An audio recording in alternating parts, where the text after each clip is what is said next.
Baik, di sini saya akan menjelaskan materi daripada psikologi pendidikan mulai dari bab 1 sampai bab 7. Dan ya langsung saja. Yang pertama bab 1 yaitu konsep dasar psikologi pendidikan. Di mana dalam konsep dasar psikologi pendidikan terdapat 3 bagian penting, yaitu yang pertama adalah definisi psikologi adalah ilmu jiwa. Yang kedua, ruang lingkup psikologi pendidikan, dan yang ketiga, peran dan sumbangan psikologi pendidikan. Ya, yang pertama, definisi psikologi pendidikan adalah ilmu jiwa. Dimana definisi psikologi ini berasal dari bahasa Yunani yang berarti psikolog, yang berarti jiwa dan logos. Dan secara psikologi diartikan sebagai ilmu jiwa. Ya, ada pun pengertian dari para ahli, salah satunya menurut ensiklopedia, di mana psikologi adalah ilmu yang mempelajari perilaku manusia, baik itu yang kelihatan secara nyata atau secara langsung, maupun yang tidak terlihat secara nyata atau terlihat secara langsung. Ya, itu adalah yang pertama. Yang kedua adalah ruang lingkup psikologi pendidikan, di mana cabang dari ilmu psikologi yang mempelajari tentang cara manusia belajar dalam psikologi pengajaran, intervensi pendidikan, pendidikan pengaturan, dan psikologi sosial di dalam sekolah, di mana sekolah ini bertindak sebagai sebuah organisasi. Yaitu yang kedua. Dan yang terakhir yaitu peran dan sumbangan psikologi pendidikan, di mana psikologi pendidikan sebagai ilmu yang memberi sumbangan tentang perbedaan karakteristik, kondisi pengetahuan, dan problem bagi siswa atau bagi yang dialami oleh setiap siswa. Baik, berikutnya bab 2 yaitu tugas perkembangan. Yang pertama adalah perkembangan Fikus pada tahun 1961. Adapun yang menjadi sumber daripada tugas-tugas perkembangan adalah Fikus adalah pengembangan fisik, terus tuntutan masyarakat atau budaya, dan aspirasi individu.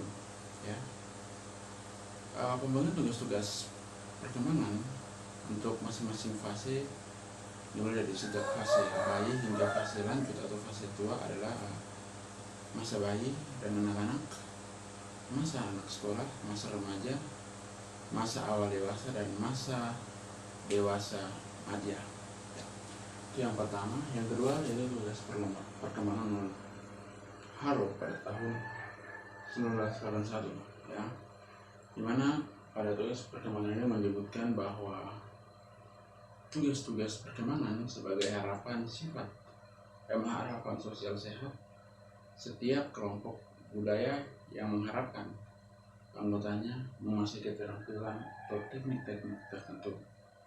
Jadi yang kedua. Yang ketiga adalah tugas perkembangan menurut Eric Erickson pada tahun 1963, di mana dalam teorinya dia menemukan bahwa tahap perkembangan psikososial ini seorang manusia dari lahir sampai tua, dan teori itu yang banyak diterima psikologi atau psikologi sosial karena dianggap sangat menggambarkan psikososial seseorang, ya, seperti fase bayi, fase anak-anak, fase awal anak-anak kecil, dan fase anak kecil. Ya. Baik, yang ketiga yaitu teori perkembangan, di mana dalam perkembangan ini dibagi menjadi 5 bagian penting. Dan yang pertama adalah teori perkembangan psikonalitas menurut Sigmund Freud, di mana perkembangan manusia dalam psikoanalitik merupakan suatu gambaran yang sangat teliti dari proses perkembangan psikososial dan psikoseksual, ya, mulai dari lahir sampai dewasa.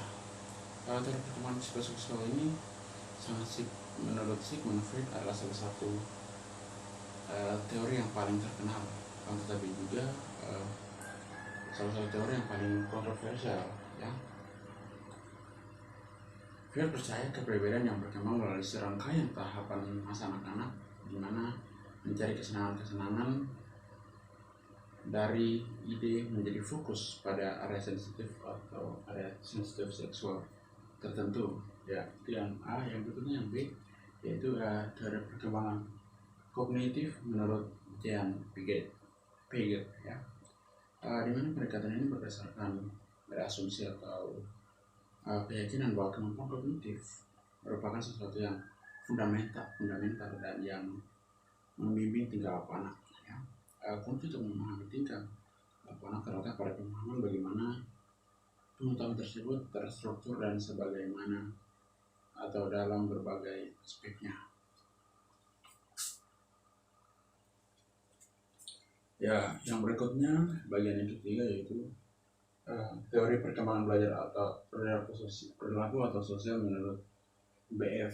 Skinner. Ya, dimana behaviorisme ini menekankan bahwa kognisi tidak penting dalam memahami perilaku. Ya, B.F. Skinner mengatakan perkembangan adalah perilaku yang diamati, yang ditentukan oleh hadiah dan hukuman di dalam lingkungan. Ya. Teori belajar sosial yang dikembangkan oleh Albert Bandura menyatakan bahwa lingkungan adalah faktor penting yang mampu mempengaruhi perilaku, tetapi proses-proses kognitif tidak kalah pentingnya. Ya. Teori belajar sosial manusia memiliki kemampuan untuk mengendalikan perilakunya sendiri. Ya. Teori belajar behaviorisme adalah perubahan tingkah laku seseorang yang dianggap telah belajar sesuatu jika ia mampu menunjukkan perubahan tingkah laku.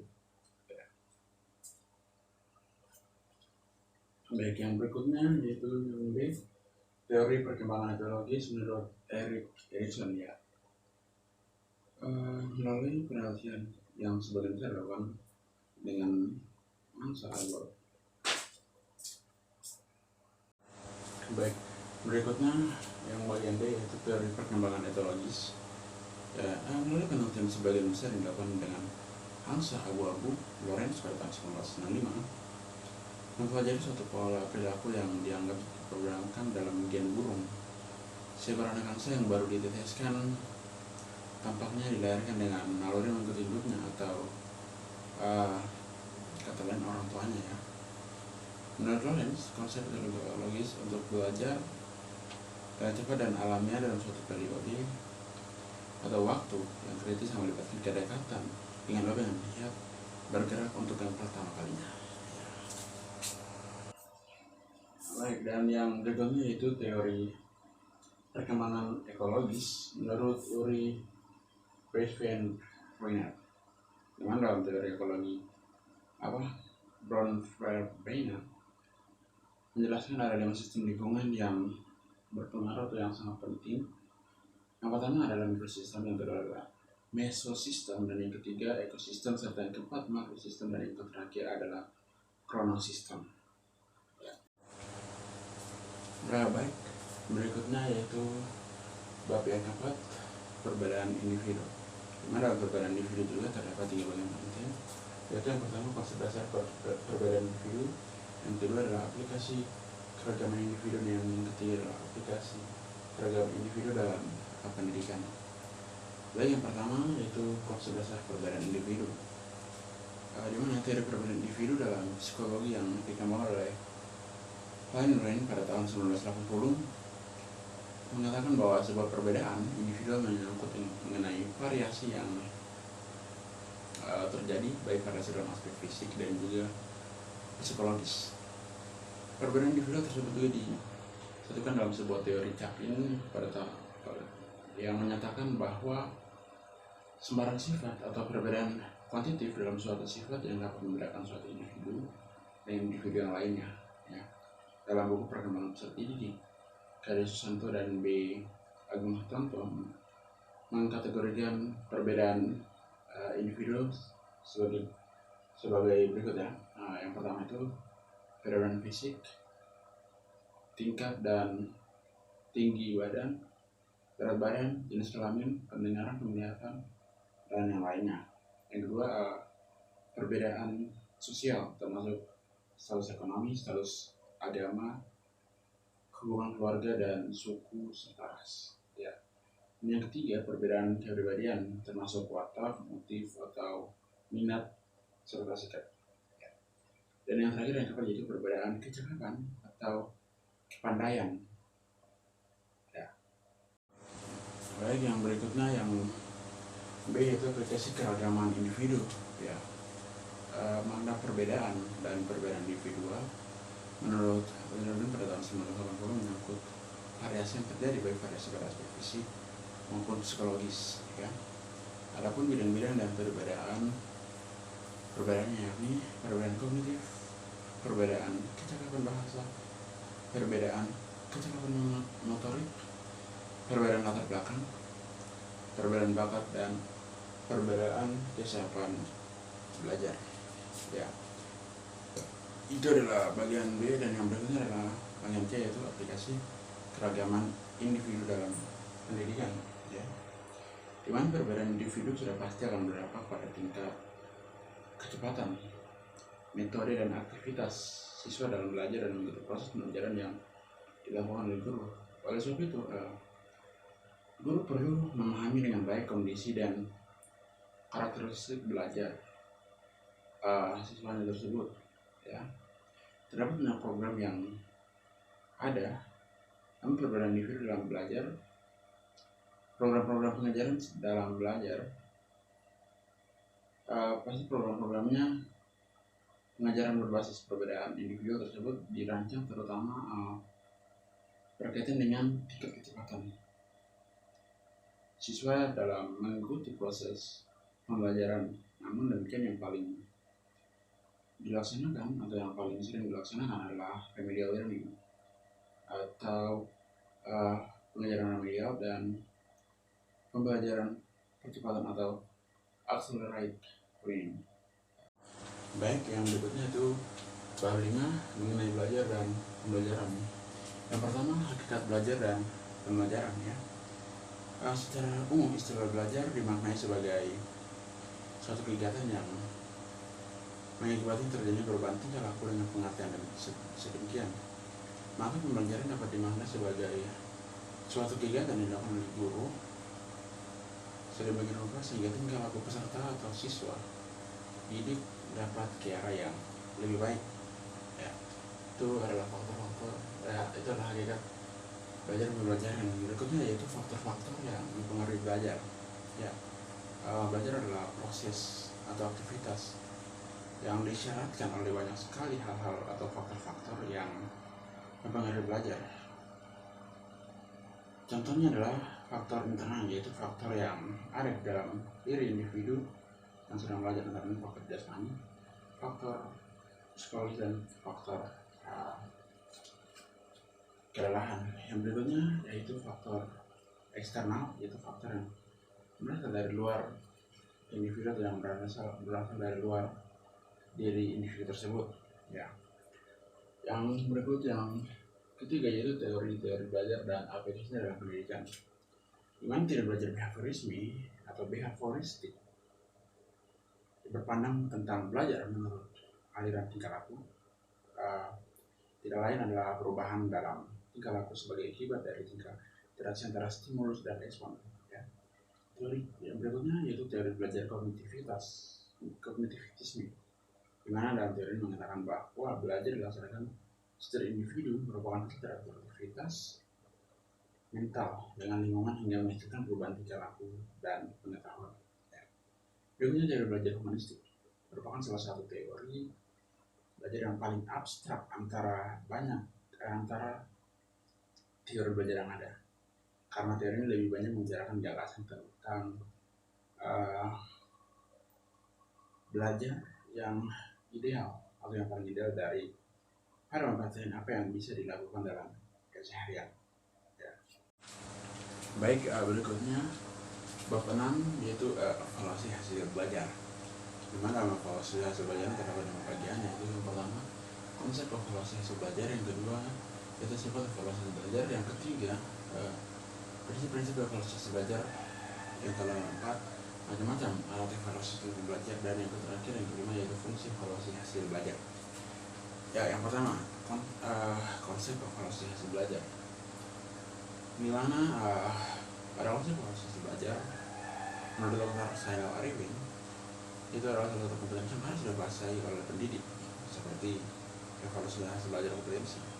Ya, di mana ini adalah sejalan dengan tugas dan tanggung jawab daripada pendidik dalam pembelajaran, yaitu mengevaluasi hasil belajar dari peserta didik atau siswa. Yang pertama yaitu konsep evaluasi hasil belajar. Yang berikutnya yaitu sifat-sifat evaluasi belajar, ya.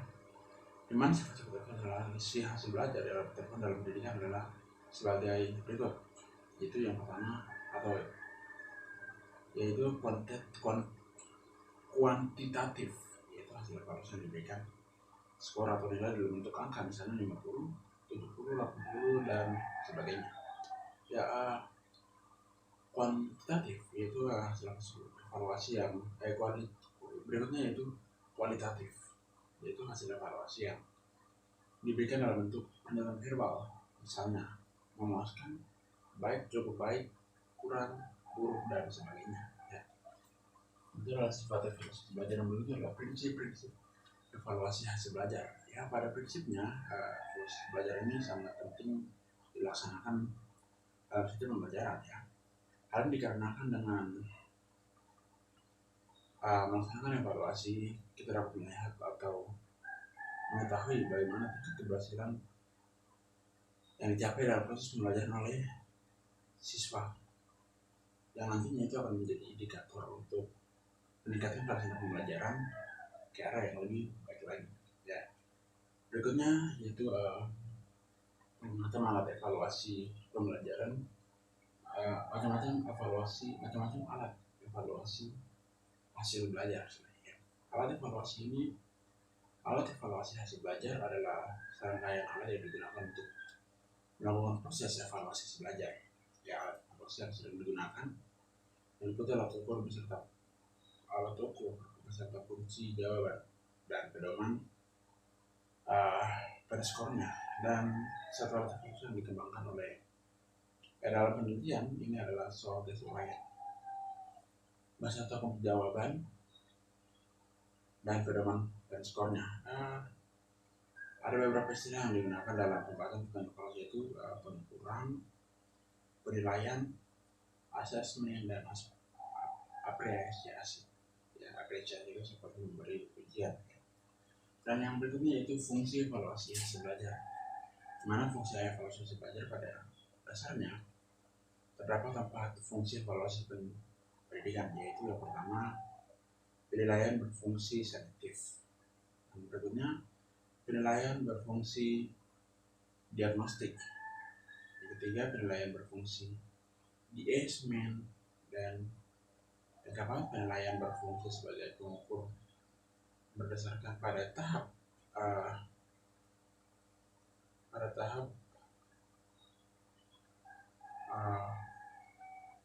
suatu